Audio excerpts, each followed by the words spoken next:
When we juxtapose LeBron James and Kobe Bryant as NBA players, statistically, the overwhelming majority would point to LeBron James as the superior player. LeBron James holds career averages of 27, 7, and 7, shooting 50% from the field, as opposed to Kobe, who holds 25, 5, and 5, shooting 45% from the field. These combined with LeBron James outnumbering Kobe in individual accolades like MVPs, final MVPs, projected total points, rebounds, assists, and pretty much every major statistic would render Kobe Bryant as far inferior player.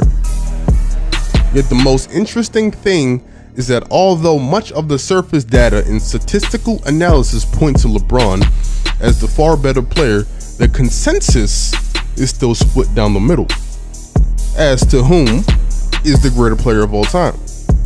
The most important thing we must do before moving forward is that we have to clean up the numbers to tell a more accurate story. As they say, don't look at the numbers, look at what the numbers are telling you. For statistics without context can be tremendously misleading. So now Kobe's career numbers obviously took a hit, considering the fact that he suffered from injuries and attrition in his final 3 seasons, and considering he wasn't even a starter in his first 2 seasons, would also hurt his career averages to a certain degree. But this is an overused and antiquated and biased way of revealing his true impact. So I decided to use a metric that would serve justice to both LeBron and Kobe to show their true statistical impact in meaningful basketball. And that stat was simply minimum 40, or what a player's averages was, or rather were, while playing a minimum of 40 minutes or more in a basketball game. And the results, although still in favor of LeBron, minimizes the statistical impact, or rather statistical gap, between him and Kobe. The reason why this method of measuring is so important in supporting the narrative is that it mitigates potential deviations based on circumstance.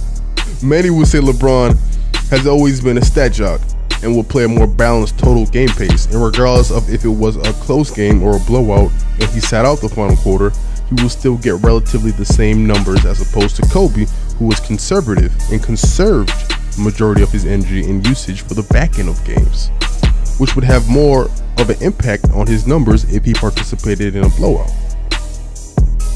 All of which why minimum 40 does a good job of supporting both players with impartiality. The next thing we have to look at is hardware. LeBron's 4 MVPs certainly dwarfs Kobe's 1, and his 3 finals MVPs definitely outweighs Kobe's 2. But again, we have to put things into context. The narrative is normally pushed that because Kobe has 2 finals MVPs out of 5, he was therefore carried for the other 3, which is simply not true at all. Andre Iguodala won finals MVP, but I doubt we can say Steph was carried. But that's neither here nor there. One can simply look at stats from 02, or rather 2000 to 02, and see Kobe had rather impressive playoff numbers, but certainly still inferior to Shaq. Once again, context is a major player in this equation as well. We know the Eastern Conference has been tremendously weaker for the past couple of decades, which is why you can see how Shaq's numbers inflated so much on the back end of the playoffs. Now that is certainly no disrespect to the Hall of Famer, but the Eastern Conference teams, Pacers, Sixers, and Nets, had absolutely zero answer for the Big Aristotle. So therefore, if you look at the playoff statistics in solely the Western Conference from 01 to 04, you can argue Kobe actually led the way the final 3 or 4 seasons. And even by the most advanced analytics and efficiency ratings, something Kobe has been ostracized for in the past, he still holds up very well, and on top of all that, he was their closer. So Kobe was not carried by Shaq all those years, so that notion should be put to rest. Back to the head-to-head. Michael Jordan recently came out and said 5 beats 3, which fundamentally is very true, especially considering Kobe won 5 by his 14th season in the league as opposed to 3 and 14 in LeBron's case. And although this is true, the fact that LeBron seemingly has a chance to win it every single year, and the way he's looking, it's going to be that way till he retires. For me, this evens out the winning playing field for both players, for consistency cannot be denied. Another interesting phenomenon is the split consensus as to who's better.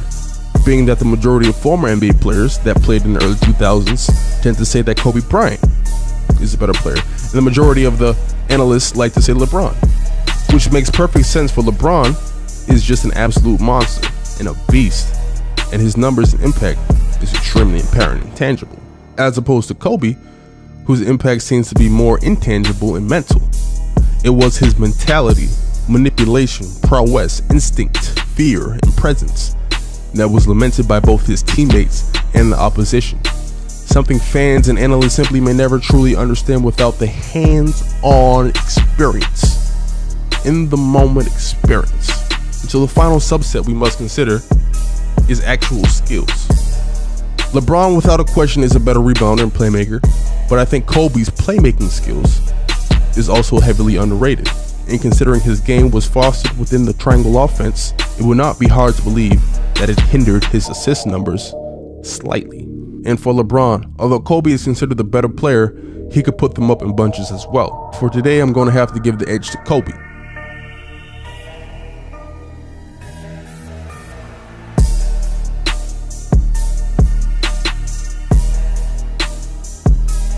As a student of basketball and biomechanics, his fluidity of movements, footwork, agility, coordination, balance, handles, receptivity, and a relatively average basketball body frame is a testament to true mastery and a consummate professional, and is heavily underrated. Kobe goes beyond basketball. He is Warhol. He is Sinatra. He is Jobs in his own right.